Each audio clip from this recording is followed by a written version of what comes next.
Namaste and welcome to India. This beautiful country is located in the southern part of Asia. It is the seventh largest country in the world. Its population is around 1,310,069,000 inhabitants in 2017 and growing as it is estimated by the United Nations, and it will become the most populous country in the world in about 14 years. Then it will have 1.45 billion inhabitants. India is well known for being rich in history and heritage and is one of the most culturally diverse countries in the world. Their arts are a transcendental part of their history and evolution. Their traditional music is based on the ragas, which are melodies in different scales. They play instruments such as the mandolin, violin, tanpura, veena, udukai, tabla, tarshanai, tabla, and wind instruments as the nadaswaram and many others. Dances are a set of traditional styles encompassing the region's traditions. Its architecture is depicted in the many ancient constructions, paintings, and sculptures. India is known for its many wonders of the world. Other representative aspect of India that can be underestimated is the diversity of religions.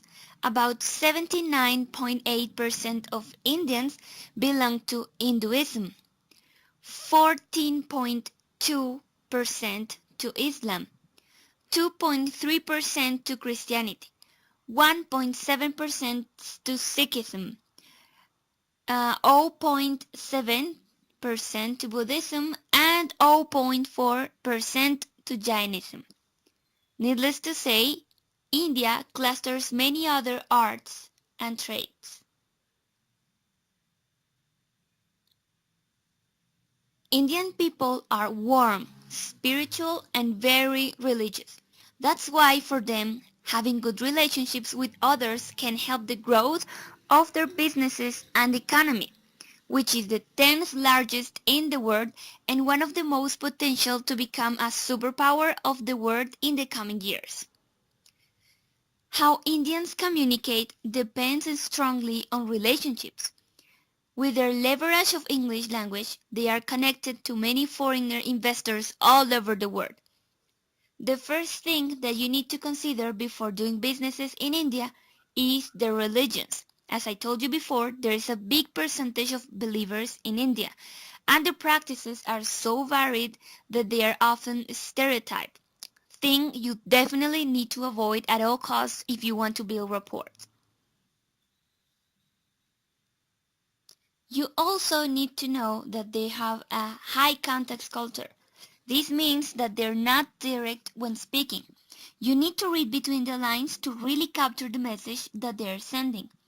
Of course, if you are a Colombian, you are somehow used to this and it is part of our culture, aren't you? On the other hand, Indians are afraid to let you down. It is really hard for them to give you bad news. So if you see that they are beating around the bush, it's because their answer is actually negative. You must be patient and respect that. It's part of their ethics. They prefer to tell you what you want to hear than disappointing you. They will always be nice to you and be very warm and welcoming. Is that different from Colombians? They have a couple traits which are very similar to ours. For instance, they will not show up early to start a meeting. And even there, they would like to have a conversation with you about your lives, families, and environments. That's friendly. They revere the elderly and function around hierarchies and the patriarchal society. Making decisions is in charge of the oldest person or the one with the most authority. This trait can seem outdated and be abstracting, but you should put yourself in their position and understand that those actions are part of their culture and habits. Respect is number one in Indian culture. For instance, you must address them politely by their last names and especially by their occupations, professions, and hierarchies. This was a small summary about India. I hope you are interested in visiting this country and learn more about its wonders. Thank you.